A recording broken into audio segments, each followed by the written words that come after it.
La nouvelle est tombée depuis quelques heures. C'est la mort. C'est la mort d'un un monument de l'histoire, même pas seulement du manga, mais l'histoire de la pop culture mondiale, hein, parce qu'on peut dire tout ce qu'on veut.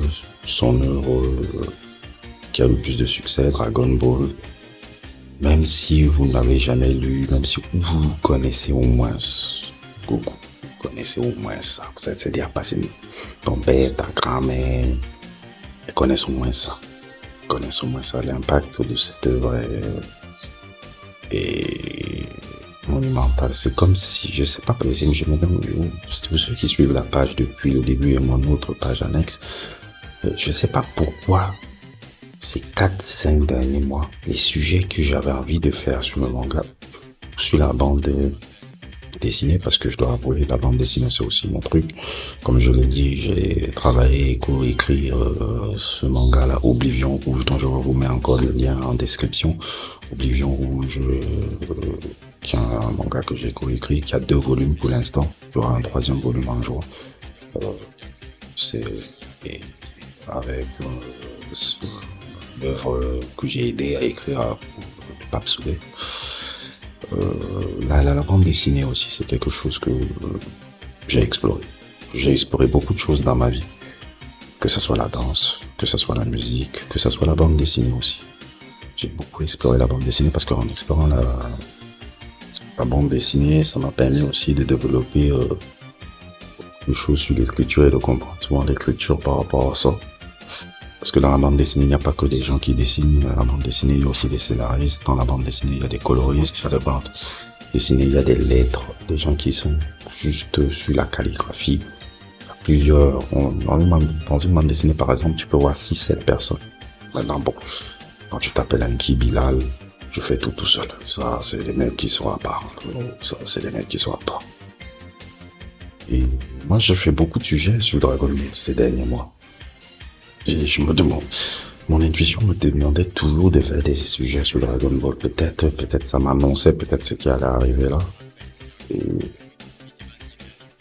j'en ai fait j'en ai fait beaucoup. Vous pouvez le voir là. C'est des sujets qui pourront vous intéresser un peu sur comment a été structuré Dragon Ball, comment certains trucs de Dragon Ball ont été faits. Et j'ai envie de dire Akira Toriyama, et je vais pas faire comme si je suis un fan d'Akira Toriyama. C'est un auteur que j'ai étudié, juste son œuvre principale.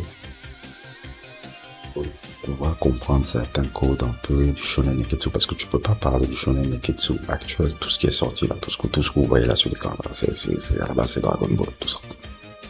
Et Akira Toriyama, c'est mon ami Charles qui est un vrai connaisseur de ce gars, qui a lu presque tous les œuvres, même les one-shots qu'il avait fait, des Dr. Slump, même de Gogo Eichmann. Bon, ça c'est des trucs que j'ai un peu lu, mais j'ai pas lu tout ce qu'il a fait, donc je peux pas avoir une lecture vaste d'Akira Toriyama, mais j'ai une lecture par rapport à son œuvre principale, la plus célèbre de Dragon Ball, et qui a totalement révolutionné le Shonen Neketsu, qui est la base de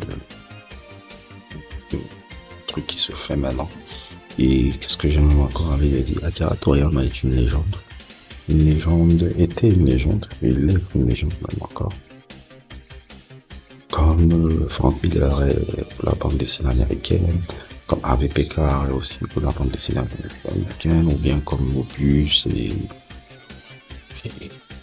Guy Bilal ont été aussi pour la bande dessinée aussi française, européenne.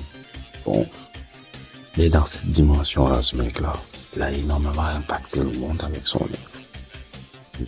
Si, je ne sais pas quoi dire d'autre qu'il repose en paix, que sa famille puisse bien s'occuper de ses obsèques, qu'il puisse reposer en paix. En tout cas, il a marqué le monde. On peut pas ne pas parler des gars comme ça qui ont marqué le monde, marqué des générations, des générations et des générations et des générations d'individus.